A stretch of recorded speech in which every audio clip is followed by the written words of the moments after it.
El maravilloso mago de Oz, Lyman Frank Baum.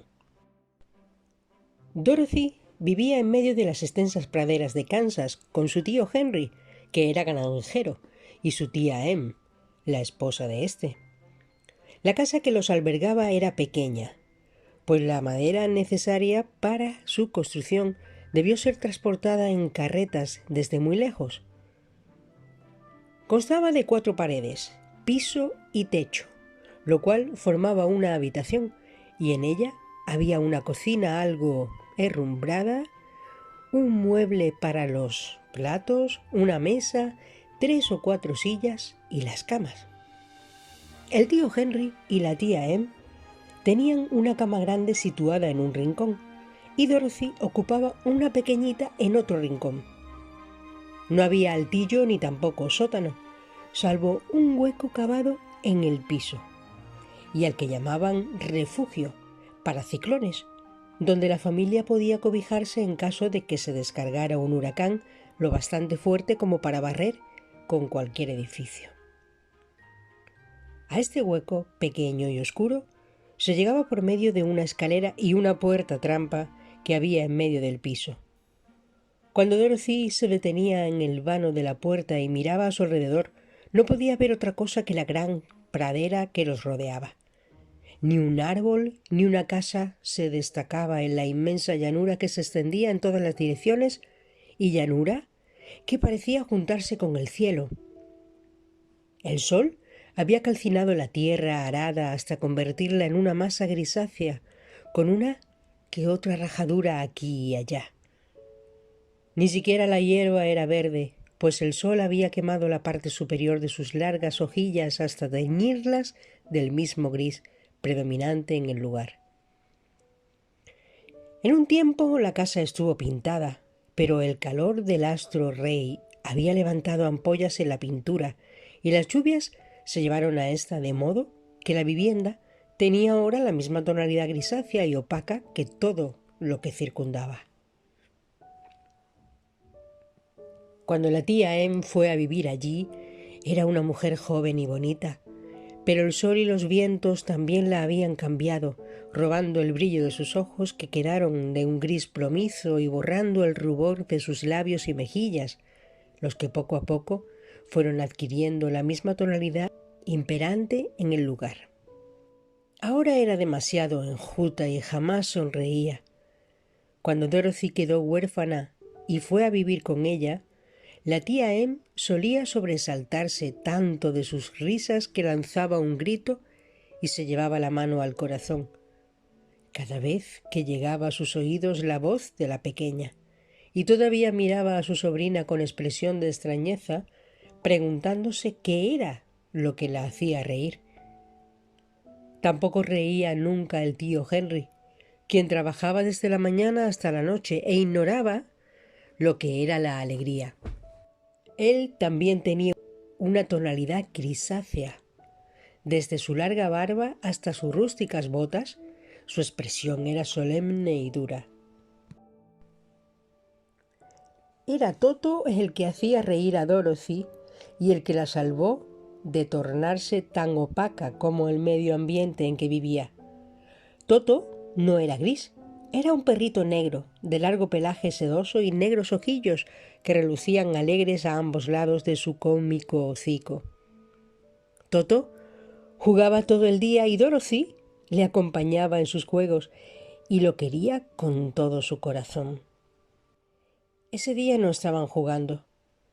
El tío Henry se hallaba sentado en el umbral y miraba al cielo con expresión preocupada, notándolo más gris que de costumbre. De pie a su lado, con Toto en sus brazos, Dorothy también observaba el cielo. La tía Em estaba lavando los platos. Desde el lejano norte les llegó el ronco ulular del viento, y tío y sobrina podían ver las altas hierbas inclinándose ante la tormenta. Desde el sur llegó de pronto una especie de silbido agudo, y cuando volvieron los ojos en esa dirección, vieron que también allí se agitaban las hierbas. El viejo se levantó de pronto.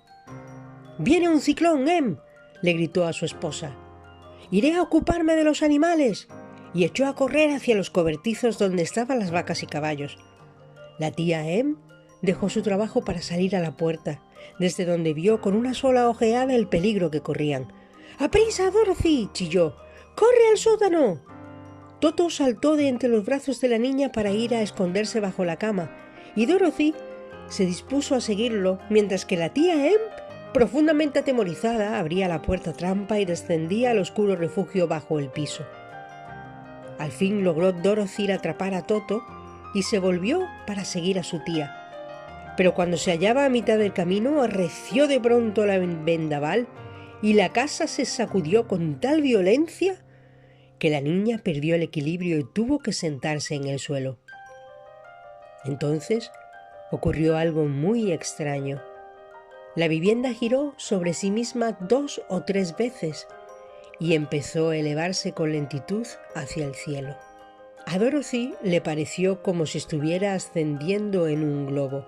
Los vientos del norte y del sur se encontraron donde se hallaba la casa, formando allí el centro exacto del ciclón.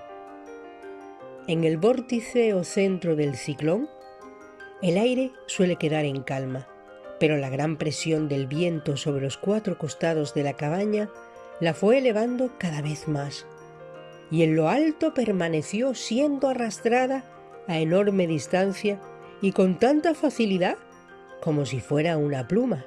Reinaba una oscuridad muy densa y el viento rugía horriblemente en los alrededores. Pero Dorothy descubrió que la vivienda se movía con suavidad. Luego de las primeras vueltas vertiginosas y después de una oportunidad en que la casa se inclinó bastante, tuvo la misma impresión que debe sentir un bebé al ser acunado.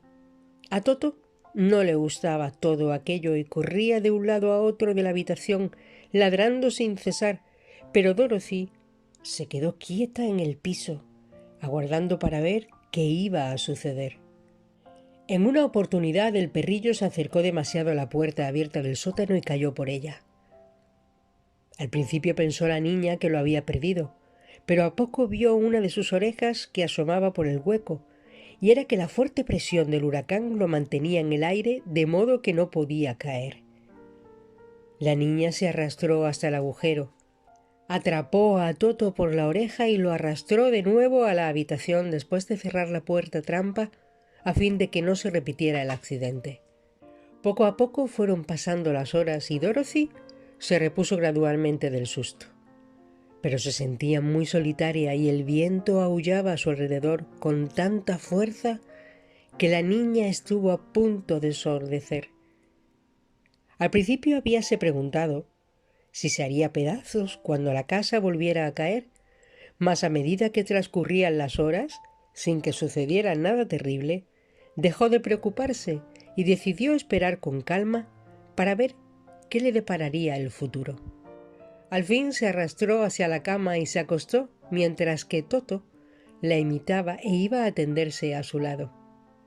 A pesar del balanceo de la cabaña y de los aullidos del viento, la niña terminó cerrando los ojos y se quedó profundamente dormida. Capítulo 2. La conferencia de los Munchkins. A Dorothy la despertó una sacudida tan fuerte y repentina que si no hubiera estado tendida en la cama podría haberse hecho daño. Así y todo, el golpe le hizo contener el aliento y preguntarse qué habría sucedido, mientras que Toto, por su parte, le pasó el hocico sobre la cara y lanzó un lastimero gemido.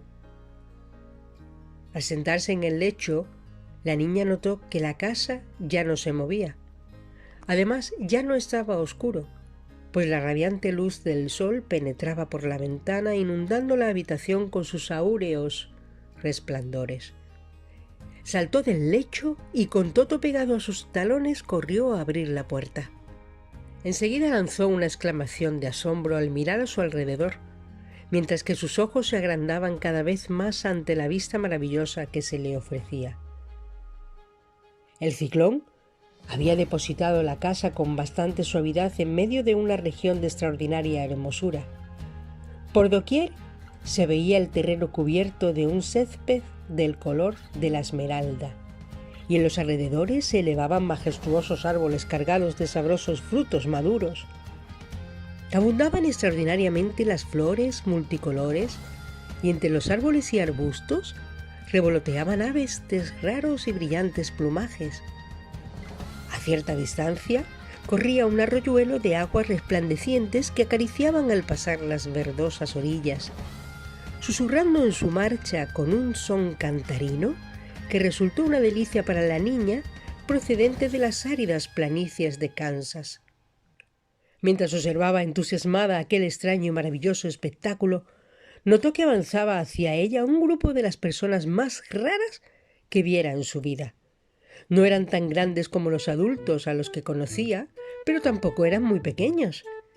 En verdad, parecían tener la misma estatura de Dorothy, que era bastante alta para su edad, aunque a juzgar por su aspecto le llevaban muchos años de ventaja. Eran 3 hombres y una mujer, todos vestidos de manera muy extraña. Estaban tocados de unos sombreros cónicos de unos 30 centímetros de altura en la copa, adornados por campanillas que tintineaban suavemente con cada uno de sus movimientos.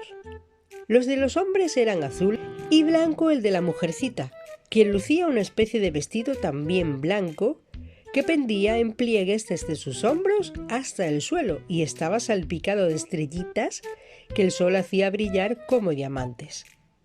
Los hombres vestían de azul claro y calzaban bien lustradas botas negras con adornos del mismo tono de sus ropas. Al observarlos, Dorothy calculó que eran casi tan viejos como su tío Henry, pues 2 de ellos tenían barba, pero la mujercita era sin duda mucho mayor. Tenía el rostro cubierto de arrugas y el cabello casi blanco.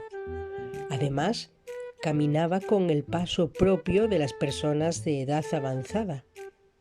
Cuando llegaron cerca de la casa a cuya puerta se hallaba parada la niña, se detuvieron y hablaron por lo bajo, como si no se atrevieran a seguir avanzando. Pero la viejecita llegó hasta Dorothy, hizo una profunda reverencia y dijo con voz muy dulce: «Noble hechicera, bienvenida seas a la tierra de los Munkins. Te estamos profundamente agradecidos por haber matado a la maligna bruja del Oriente y liberado así a nuestro pueblo de sus cadenas». Dorothy la escuchó con gran extrañeza. ¿Por qué la llamaría hechicera? ¿Y qué quería significar el decir que había matado a la maligna bruja de Oriente? Ella era una niñita inocente e inofensiva a la que el ciclón había alejado de su hogar y jamás en su vida mató a nadie. Mas era evidente que la mujercita esperaba una respuesta, de modo que la pequeña contestó tras cierta vacilación: «Es usted muy amable, pero debe tratarse de un error. Yo no he matado a nadie». «Bueno, al menos lo hizo tu casa», rió la viejecita, «lo cual viene a ser lo mismo. Fíjate», continuó indicando una esquina de la vivienda. «Allí se ven sus pies que sobresalen por debajo de una de las tablas». Al mirar hacia el lugar indicado, Dorothy dejó escapar un gritito de miedo. En efecto, precisamente debajo del rincón de la casa se asomaban 2 pies calzados con puntiagudos zapatos de plata. «¡Dios mío, Dios mío!», exclamó la niña con gran desazón. «Le debe haber caído encima la casa. ¿Qué haremos ahora?». «Nada se puede hacer», fue la tranquila respuesta de la ancianita. «¿Pero quién era?», quiso saber Dorothy. «La maligna bruja del Oriente, como ya te dije. La que tenía esclavizados a los Munkins desde hacía años, obligándolos a trabajar para ella noche y día. Ahora se han liberado y te agradecen el favor». «¿Quiénes son los Munkins?», preguntó Dorothy. «La gente que vive en esta tierra del Oriente, donde mandaba la bruja maligna». «¿Y usted es una Monkey?». «No, pero soy amiga de ellos, aunque vivo en las tierras del norte. Cuando vieron que la bruja del Oriente estaba muerta, los Monkeys Me enviaron un mensajero a toda prisa y vine al instante. Yo soy la bruja del norte. ¡Cielos!, exclamó Dorothy. ¿Una bruja verdadera? En efecto, respondió la ancianita, pero soy una bruja buena y la gente me quiere. No soy tan poderosa como lo era la bruja maligna del norte, que gobernaba aquí, pues de otro modo yo misma habría liberado a la gente. Pero yo creía que todas las brujas eran malas, arguyó la niña atemorizada al verse frente a una bruja. No, no, eso es un error. Había 4 brujas en total en el país de Oz, y 2 de ellas, las que viven en el norte y el sur, son brujas buenas. Las que vivían en el oriente y el occidente eran en cambio brujas malvadas. Pero ahora que tú has matado a una de ellas, solo queda una mala en todo el país de Oz, y es la que vive en el occidente. Pero, objetó Dorothy, luego de un meditativo silencio. Tía Em me contó que todas las brujas murieron hace muchísimos años. ¿Quién es la tía Em?, preguntó la ancianita. Es mi tía, la que vive en Kansas, la región de donde vengo. La bruja del norte meditó un momento, con la cabeza gacha y los ojos fijos en el suelo. Al fin levantó la vista y dijo: No sé dónde está Kansas, pues es la primera vez que la oigo mencionar. Pero dime, ¿es un país civilizado? Sí, claro. Entonces, esa es la causa. Creo que los países civilizados ya no quedan brujas ni brujos, magos o hechiceras. Pero el caso es que el país de Oz nunca fue civilizado, pues estamos apartados de todo el resto del mundo.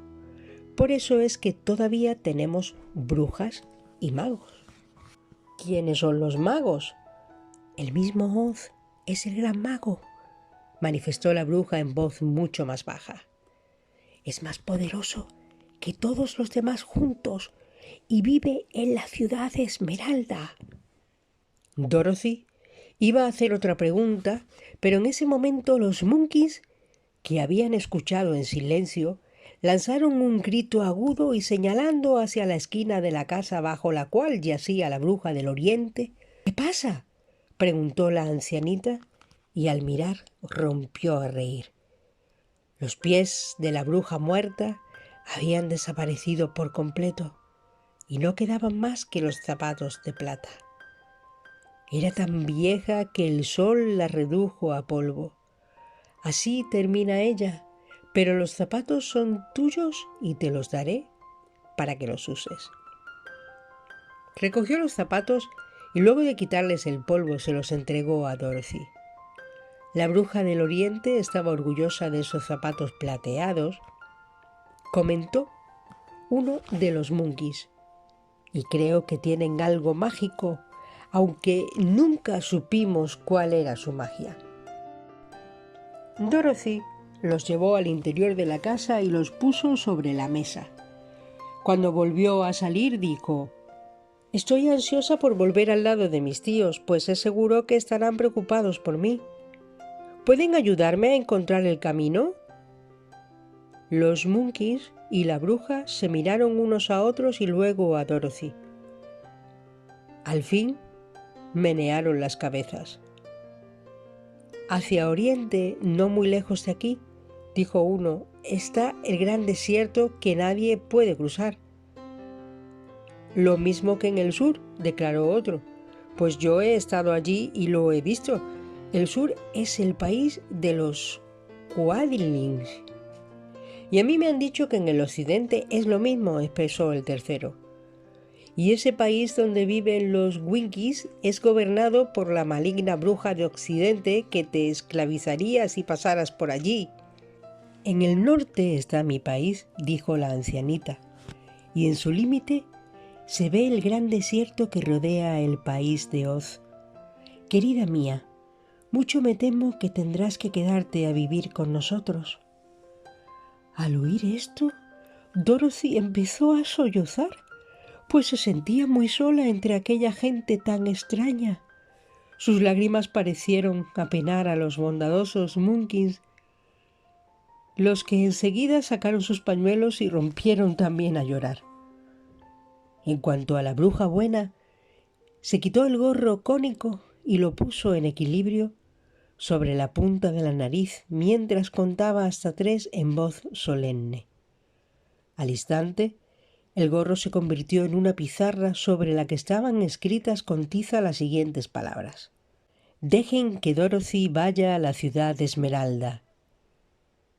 La ancianita se quitó la pizarra de la nariz y una vez que hubo leído el mensaje preguntó: «¿Te llamas Dorothy, queridita?» «Sí». La niña levantó la vista y se enjugó las lágrimas. «Entonces debes ir a la ciudad de Esmeralda. Puede que Oz quiera ayudarte». «¿Dónde está esa ciudad?» «En el centro exacto del país, y la gobierna Oz, el gran mago de quien te hablé». «¿Es un buen hombre?», preguntó Dorothy en tono ansioso. «Es un buen mago. En cuanto a si es hombre o no, no podría decirlo, pues jamás lo he visto». «¿Y cómo llegaré hasta allí?» «Tendrás que caminar. Es un viaje largo, por una región que tiene sus cosas agradables y sus cosas terribles. Sin embargo, emplearé mis artes mágicas para protegerte de todo daño». «¿No irá usted conmigo?», suplicó la niña, que había empezado a considerar a la ancianita como su única amiga. «No puedo hacer tal cosa, pero te daré un beso y nadie se atreverá a hacer daño a una persona a quien ha besado la bruja del norte». Se acercó a Dorothy y con gran suavidad la besó en la frente. La niña descubrió más tarde que sus labios le habían dejado una señal luminosa en el lugar donde rozaron su piel. «El camino que va a la ciudad de Esmeralda está pavimentado con ladrillos amarillos», expresó la bruja, «de modo que no podrás perderte.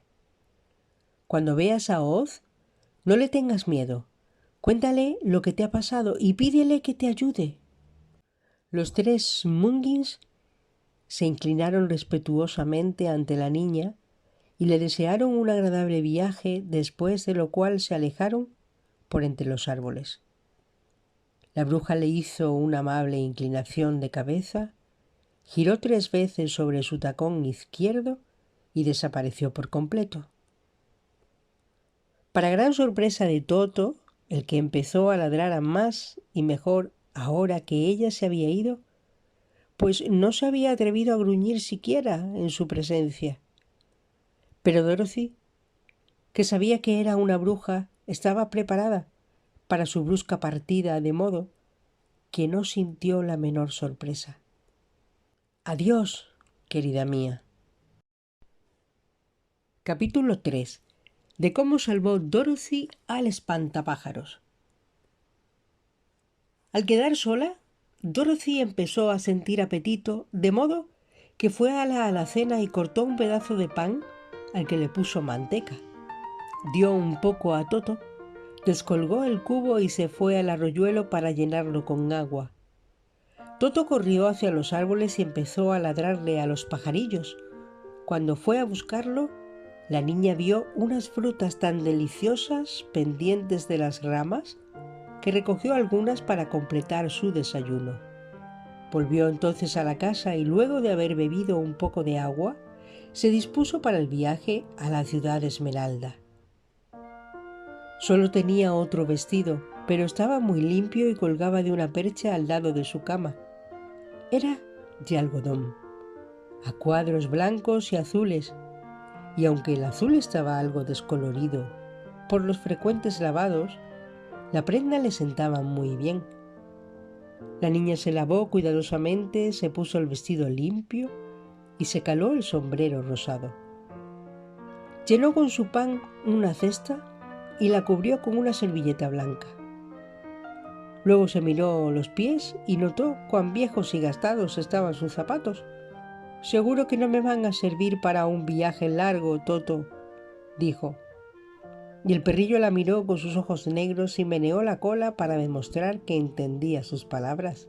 En ese momento vio Dorothy los zapatos plateados que habían pertenecido a la bruja del oriente y que reposaban sobre la mesa. «¿Me calzarán bien?», dijo. «Sería lo más apropiado para una caminata prolongada, pues no creo que se gasten». Se quitó los viejos zapatos de cuero y se probó los otros. Viendo que le calzaban como si se los hubieran hecho a medida, después recogió su cesta. «Vamos, Toto», ordenó. «Iremos a la ciudad Esmeralda y preguntaremos al gran Oz cómo podemos regresar a Kansas». Cerró la puerta, le echó llave y se guardó esta en el bolsillo. Luego, mientras que Toto le seguía pegado a sus talones, emprendió su viaje. Había varios caminos en las cercanías, pero no tardó mucho en hallar el que estaba pavimentado con ladrillos amarillos. Poco después, marchaba a buen paso hacia la ciudad Esmeralda y sus zapatos de plata resonaban alegremente sobre el amarillo pavimento. El sol brillaba con todo su esplendor y los pájaros cantaban dulcemente, por lo que Dorothy no se sintió tan mal como era de esperar en una niña a la que de pronto sacan de su ambiente familiar y colocan en medio de una tierra extraña. Mientras marchaba le sorprendió ver la bonita que era aquella región. A los costados del camino se extendían bien cuidadas cercas, pintadas de celeste, y más allá de ellas vio campos en los que abundaban los cereales y verduras. Sin duda alguna, los Munkins eran buenos labriegos y obtenían excelentes cosechas. De tanto en tanto pasaba frente a alguna casa aquellos ocupantes y salían a mirarla y la saludaban con gran respeto, pues todos sabían que era ella quien había destruido a la bruja maligna, salvándolos así de la esclavitud. Las viviendas de los Munkins eran muy extrañas, de forma circular y con una gran cúpula por techo. Todas estaban pintadas de azul, el color favorito de la región oriental. Hacia el atardecer, cuando Dorothy sentíase ya cansada de tanto caminar y empezaba a preguntarse dónde pasaría la noche, llegó a una casa algo más grande que las otras. Y en el jardincillo del frente vio a muchas personas que danzaban. 5 violinistas tocaban sus instrumentos con gran entusiasmo y todos los circunstantes reían y cantaban mientras que una gran mesa cercana lucía cargada de deliciosas frutas, nueces, pasteles, tortas y otras viandas igualmente tentadoras. Todos la saludaron con amabilidad y la invitaron a comer y pasar la noche con ellos, pues aquellas eran la residencia de uno de los Munkins más ricos de la región, y sus amigos se habían reunido allí para festejar su recién recuperada libertad. La niña comió con muy buen apetito, siendo atendida personalmente por el dueño de la casa, que se llamaba Buck. Después fue a sentarse en un sillón y observó bailar a los invitados. «Tú debes ser una gran hechicera», dijo Buck al ver sus zapatos de plata. «¿Por qué?», preguntó la niña. «Porque calzas zapatos de plata y han matado a la bruja maligna. Además, tienes algo de blanco en tu vestido y solo las brujas y hechiceras visten prendas blancas». «Mi vestido es a cuadros azules y blancos», aclaró Dorothy, alisándose algunas arrugas. «Eres bondadosa en ese detalle», dijo Buck. «El azul es el color de los Munkins y el blanco el de las brujas. Por eso sabemos que eres una buena bruja». Dorothy no supo qué decir, pues todos parecían creerla una bruja y ella sabía perfectamente bien que era solo una niña común a la que un ciclón había arrebatado para depositarla allí, pero por pura casualidad. Cuando ella se cansó de observar a los bailarines, Buck la condujo a la casa, donde le destinó un bonito cuarto con una cama. Las sábanas eran de tela celeste y Dorothy durmió entre ellas hasta la mañana, con Toto acurrucado a sus pies. Comió entonces un abundante desayuno y se entretuvo observando a un diminuto niñito Munkins que jugaba con Toto. Le tiraba de la cola y reía a más y mejor. Toto era algo muy curioso para toda aquella gente que jamás habían visto un perro hasta entonces. ¿Queda muy lejos la ciudad Esmeralda?, preguntó la niña. No lo sé. Nunca he estado allá, repuso Buck con gravedad. No conviene que la gente se acerque a Oz a menos que tenga algún asunto serio que tratar con él. Pero la ciudad Esmeralda está muy lejos y el viaje te llevará muchos días. Y aunque esta región es fértil y agradable, tendrás que pasar por lugares feos y peligrosos antes de llegar al final de tu viaje. Esto preocupó un tanto a Dorothy, pero comprendió que solo el gran Oz podría ayudarla a volver a Kansas, de modo que tomó la valiente resolución de no volverse atrás. Se despidió de sus amigos y de nuevo partió por el camino de ladrillos amarillos. Cuando hubo andado varios kilómetros pensó que debía detenerse a descansar, de modo que trepó a lo alto de la cerca que corría a la vera del camino y allí se sentó. Más allá de la valla se extendía un gran sembrado de maíz y no muy lejos de donde se hallaba ella vio a un espantapájaros colocado sobre un poste a fin de mantener alejadas a las aves que querían comerse el grano maduro. Apoyando la barbilla en la mano, la niña miró con interés al espantapájaros, observando que su cabeza era un saco pequeño relleno de paja con ojos, nariz y boca pintados para representar la cara.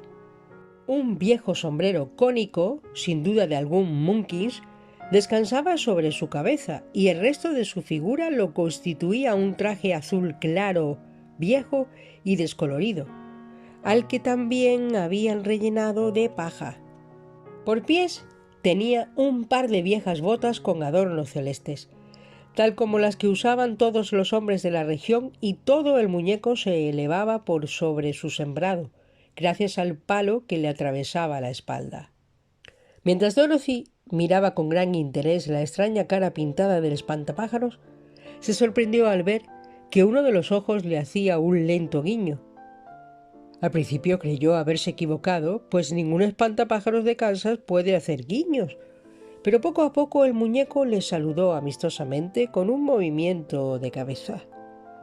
La niña descendió entonces de la cerca y fue hacia él, mientras que Toto daba vueltas alrededor del poste ladrando sin cesar. «¡Buenos días!», dijo el espantapájaro con voz algo ronca. «¿Hablaste?», preguntó la niña muy extrañada. «Claro. ¿Cómo estás?». «Muy bien, gracias», repuso cortésmente Dorothy. «¿Y cómo estás tú?».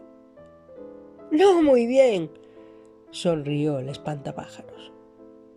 «Es muy aburrido estar colgado aquí noche y día para espantar a los pájaros».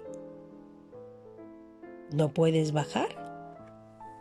«No, porque tengo el poste metido en la espalda.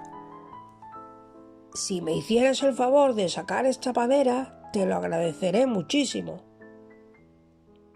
Dorothy levantó los brazos y retiró el muñeco del poste, pues como estaba relleno de paja, no pesaba casi nada. «Muchísimas gracias», le agradeció el espantapájaros cuando ella lo hubo colocado sobre el suelo. «Me siento como un hombre nuevo». La niña estaba intrigada. Le parecía muy raro oír hablar a un muñeco de paja y verlo moverse y caminar a su lado. «¿Quién eres?», preguntó el espantapájaros una vez que se hubo desperezado a gusto. «¿Y hacia dónde vas?». «Me llamo Dorothy y voy a la ciudad Esmeralda para pedir al gran Oz que me mande de regreso a Kansas». «¿Dónde está la ciudad Esmeralda?», inquirió él. «¿Y quién es Oz?». «¿Cómo? ¿No lo sabes?». «¿De veras que no?». «¿De veras que no? No sé nada.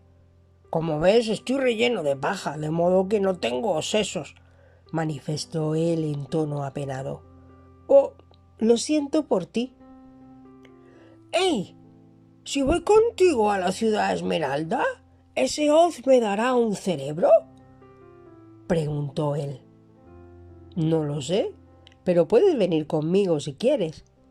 Si Oz no te da un cerebro, no estarás peor de lo que estás ahora».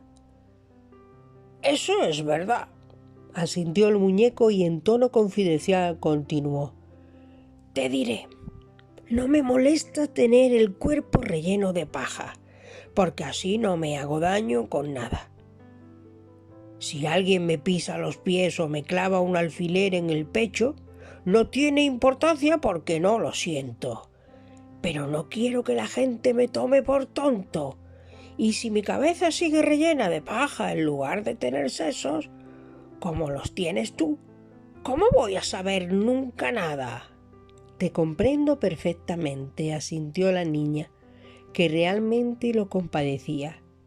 «Si me acompañas, pediré a Oz que haga lo que pueda por ti». «Gracias». Ambos marcharon hacia el camino. Dorothy le ayudó a saltar la cerca y juntos se echaron a andar por la carretera amarilla en dirección a la ciudad Esmeralda. Al principio a Toto no le agradó el nuevo acompañante. Dio vueltas alrededor del muñeco sin dejar de husmearlo, como si sospechara que entre la paja había varios nidos de ratones, y a menudo gruñía de manera muy poco amistosa. «No le hagas caso a Toto», dijo Dorothy a su nuevo amigo. «Nunca muerde». «No tengo miedo», fue la respuesta. «A la paja no le puede hacer daño. Ahora permite que te lleve la cesta, pues no me molesta porque nunca me canso». Y mientras continuaban la marcha agregó: «Te confiaré un secreto. Hay una sola cosa a la que temo en el mundo». «¿Y qué puede ser?», preguntó Dorothy. «¿Es el granjero Munkins que te hizo?». «No», repuso el espantapájaros, «solo le temo al fuego». El granjero me llevó entonces al sembrado y me puso sobre ese poste donde me encontraste, luego de lo cual se fueron ambos dejándome solo. No me agradó que me abandonaran así, de modo que traté de seguirlos, pero mis pies no tocaban el suelo y tuve que quedarme colgado del poste. Realmente era una vida muy solitaria, ya que no tenía nada en qué pensar, porque hacía tan poco que me habían hecho. Muchos cuervos y otras aves llegaron volando al sembrado, pero no bien. Me veían, se alejaban, creyendo que yo era un Munkins, lo cual me agradó y me hizo sentir muy importante. Después, un viejo cuervo se fue acercando poco a poco y luego de observarme con gran atención, se posó sobre mi hombro y dijo: «¿Habrá querido ese granjero engañarme de manera tan torpe? Cualquier cuervo con un poco de sentido común se daría cuenta de que estás relleno de paja». Después saltó a la tierra y comió todo el maíz que quiso. Los otros pajarracos, al ver que yo no le hacía daño al primero, también se acercaron a comer, de modo que en pocos minutos se rodeaba una gran bandada de ellos. Esto me entristeció, pues indicaba que al fin y al cabo no era yo gran cosa como espantapájaros, Pero el viejo cuervo me consoló con estas palabras: si tuvieras cerebro, serías tan hombre como cualquiera de ellos. El cerebro es lo único que vale la pena tener en este mundo, sea uno cuervo u hombre. Después que se fueron los cuervos, me puse a pensar en esto y decidí esforzarme por conseguir un cerebro. Por suerte para mí, llegaste tú y me sacaste del poste. Y por lo que dices, estoy seguro de que el gran Oz me dará un cerebro. No bien lleguemos a la ciudad Esmeralda. Así lo espero, asintió Dorothy con fervor, ya que estás tan ansioso por tenerlo. Sí que lo estoy, dijo el espantapájaros. Es feísimo saberse tonto. Bueno, sigamos, decidió la niña dando la cesta a su compañero. Ahora no había vallas bordeando el camino y el terreno estaba descuidado y lleno de malezas. Hacia el atardecer llegaron a un bosque donde los árboles eran tan grandes y crecían tan juntos unos de otro que sus ramas se unían por sobre el sendero amarillo. Aquello estaba muy oscuro, pues las hojas impedían el paso de la luz del día, pero los viajeros siguieron adelante sin temor, internándose en el bosque. Si el camino entra por allí, por algún sitio ha de salir, dijo el espantapájaros. Y como la ciudad de Esmeralda está al extremo del camino, tendremos que seguirlo donde quiera que nos lleve. Cualquiera se daría cuenta de ello, repuso Dorothy. Claro, es por eso que lo sé. Si se necesitara cerebro para adivinarlo, jamás me habría percatado de ello. Al cabo de una hora o dos, terminó de oscurecer y ambos se encontraron marchando a tientas y tropezando a cada momento. Dorothy no veía nada, pero Toto sí, pues algunos perros ven bien en la oscuridad, y el espantapájaros afirmó que podía ver tan bien como si fuera de día. Así, pues, la niña se tomó de su brazo y pudo continuar sin mayores inconvenientes. Si ves alguna casa donde podamos pasar la noche, dímelo, pidió a su acompañante. Resulta muy molesto esto de marchar a tientas. Poco después se detuvo el espantapájaros. A nuestra derecha veo una casita de troncos, anunció. ¿Vamos allá? Sí, respondió ella. Estoy agotada. Guiada por su compañero, la niña pasó por entre los árboles hasta llegar a la casita en cuyo interior hallaron un lecho de ramillas y hojas secas. Dorothy se acostó enseguida con Toto a sus pies y no tardó ni un minuto en quedarse profundamente dormida. El espantapájaros, que nunca se cansaba, se quedó parado en un rincón y allí esperó pacientemente hasta que llegó la mañana. Capítulo 5. El leñador de hojalata. Cuando despertó Dorothy, el sol filtraba su luz por entre los árboles, y Toto hacía rato que correteaba persiguiendo a los pajaritos del bosque. El espantapájaros, por su parte, se hallaba de pie en el rincón, esperándola pacientemente. «Tenemos que ir a buscar agua», dijo ella. «¿Para qué la quieres?» «Para lavarme la cara y para beber, a fin de que este pan seco no se me atasque la garganta». «Debe ser molesto estar hecho de carne», comentó él en tono meditativo. «Pues tienes que dormir, comer y beber. Claro que, por otra parte, tienes cerebro, y eso compensa todos los otros inconvenientes». Salieron de la casita y marcharon por entre los árboles hasta hallar un manantial de agua dulce donde Dorothy pudo beber y asearse, luego de lo cual comió su desayuno. Al ver que no le quedaba mucho pan en la cesta, se alegró de que el espantapájaros no tuviera necesidad de comer, ya que apenas tenía lo suficiente para ella y para Toto, y solo para un día. Cuando hubo terminado de comer y se disponía a regresar al camino amarillo, la sobresaltó un profundo gemido que se oyó muy cerca. «¿Qué fue eso?», preguntó en voz baja. «No lo sé», repuso el espantapájaros, «pero podemos ir a ver». En ese momento, oyeron otro gemido procedente de algún lugar a sus espaldas. Girando sobre sus talones, se internaron unos pasos en el bosque y Dorothy descubrió entonces algo que brillaba a los rayos del sol.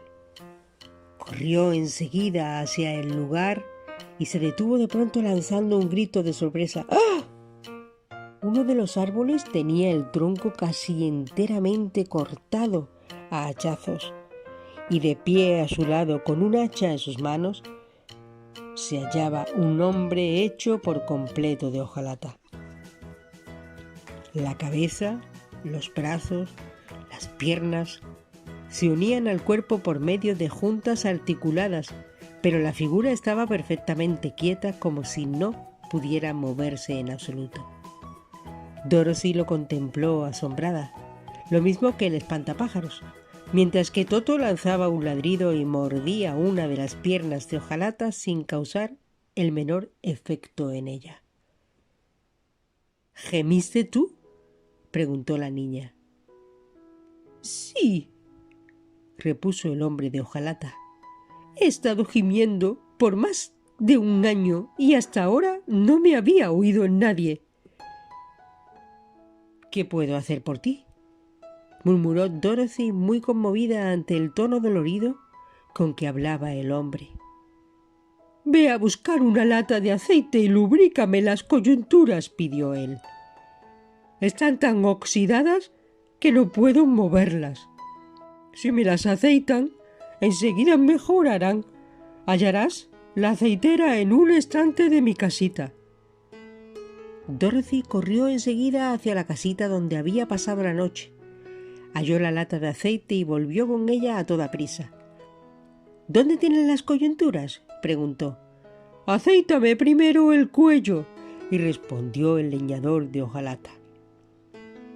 Así lo hizo la niña, y como estaba muy oxidado el espantapájaros, asió la cabeza de hojalata y la movió de un lado a otro hasta que la hubo aflojado.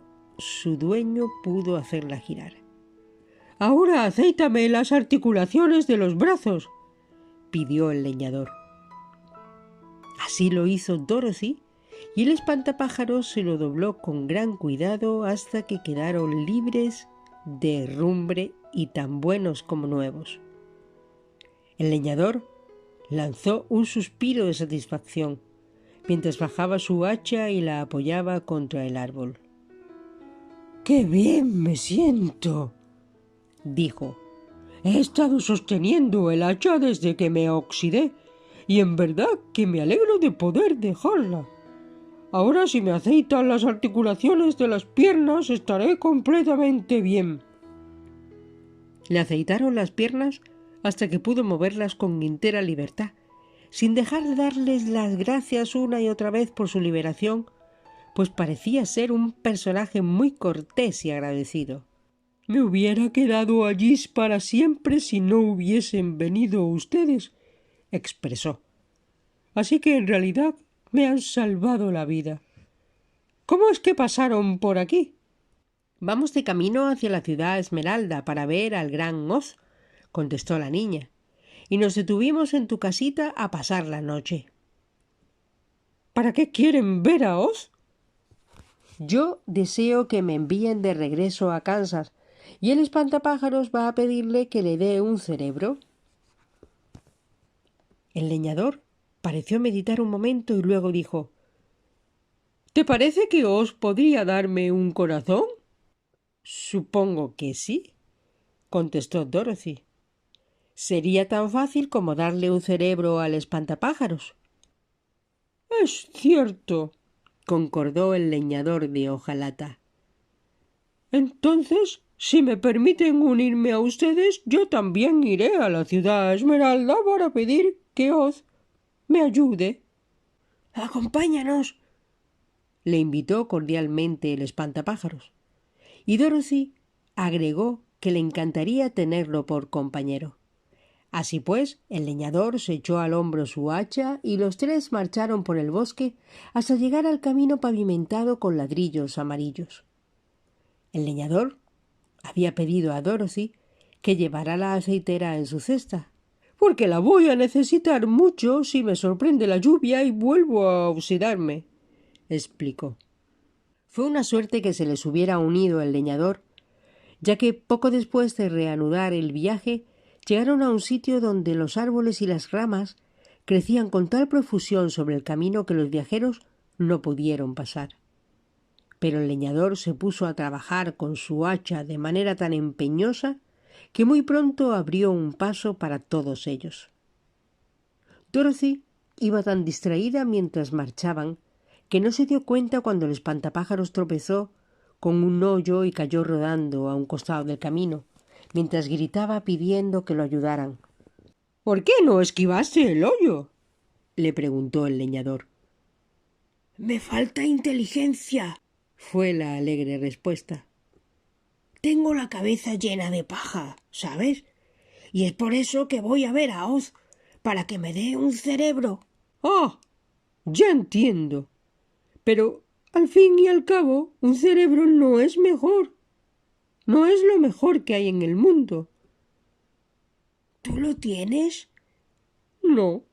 Mi cabeza está enteramente vacía —contestó el leñador—. Pero en un tiempo tuve cerebro y también corazón. Y como he tenido ambos, prefiero el corazón. —¿Y eso por qué? —quiso saber el espantapájaros. Te contaré mi historia y entonces lo sabrás. Y mientras marchaban por el bosque, el leñador relató la siguiente historia. Soy hijo de un leñador que cortaba los árboles del bosque y vendía la madera. Cuando crecí, yo también me hice leñador y después de morir mi padre, me hice cargo de mi anciana madre, hasta que la perdí. Entonces resolví que en lugar de vivir solo me casaría a fin de estar acompañado. Había una joven Munkins tan hermosa que pronto me enamoré de ella, con todo mi corazón. Por su parte, ella prometió casarse conmigo. No bien ganará yo lo suficiente para construir una casa mejor para ella. Para lograrlo, me puse a trabajar con más ahínco que antes, pero la muchacha vivía con una vieja que no deseaba que se casara con nadie, pues era tan holgazana que la necesitaba para los quehaceres domésticos. Esta vieja fue a ver a la maligna bruja del oriente y le prometió 2 ovejas y una vaca si evitaba el casamiento. La bruja hechizó entonces mi hacha, y un día en que estaba yo trabajando a más y mejor, deseoso de ganar dinero pronto para casarme, el hacha se resbaló de mis manos y me cenó la pierna izquierda. Al principio me pareció esto una gran desgracia, pues comprendí que un cojo no sería muy buen leñador. Entonces fui a ver al hojalatero y me hizo hacer una pierna de hojalata, la que me sirvió bastante bien una vez que me hube acostumbrado a ella. Pero mi proceder enfureció a la bruja, que había prometido a la vieja que yo no me casaría con su bonita niña. Cuando fui otra vez a trabajar, el hacha se me escapó de nuevo y me cortó la pierna derecha. Otra vez fui a ver al hojaltalero y obtuve otra pierna de hojalata. Después de esto, el hacha hechizada me cortó los brazos, pero sin amilanarme en lo más mínimo. Los reemplacé por otros de hojalata. Entonces la bruja maligna hizo que el hacha se deslizara nuevamente y me cortara la cabeza. Y en el primer momento creí que allí terminaría mi vida. Pero el hojalatero pasó entonces por casualidad y me hizo una cabeza nueva con hojalata. Creí que ya había vencido a la bruja maligna y trabajé con más entusiasmo que antes, pero poco imaginaba lo cruel que podía ser mi enemiga. Ideó un nuevo método para matar mi amor por la hermosa niña Munkins, e hizo deslizar otra vez mi hacha de modo que me cortara todo el cuerpo, dividiéndome en dos. De nuevo apareció el hojalatero, quien me hizo un cuerpo de hojalata, asegurando a él mis brazos, piernas y cabeza por medio de articulaciones, de modo que pude moverme tan bien como siempre. Pero, ¡ay!, ahora no tenía corazón, de modo que olvidé mi amor por la joven Munkins, y ya no me importó si me casaba con ella o no. Supongo que todavía sigue viviendo con la vieja y esperando que yo vaya a buscarla. Mi cuerpo brillaba tanto al sol que me sentí orgulloso de él, y ahora no importaba que se me deslizara el hacha, porque ya no podía cortarme. El único peligro era que se me oxidaran las articulaciones, pero en mi casita tenía a mano una lata de aceite y siempre me lubricaba cuando era necesario hacerlo. Sin embargo, llegó un día en que me olvidé de este detalle y me sorprendió una lluvia. Antes de darme plena cuenta del peligro, mis articulaciones se habían derrumbrado y quedé de pie en el bosque hasta que llegaron ustedes a ayudarme. Fue terrible mi sufrimiento, pero durante el año que pasé allí tuve tiempo para pensar que la pérdida más grande que había soportado era la carencia de corazón. Mientras estaba enamorado fui el hombre más feliz de la tierra, pero el que no tiene corazón no puede amar, y por eso decidí ir a pedir a Oz que me dé uno. Si lo hace, volveré a buscar a la niña Munkins y me casaré con ella.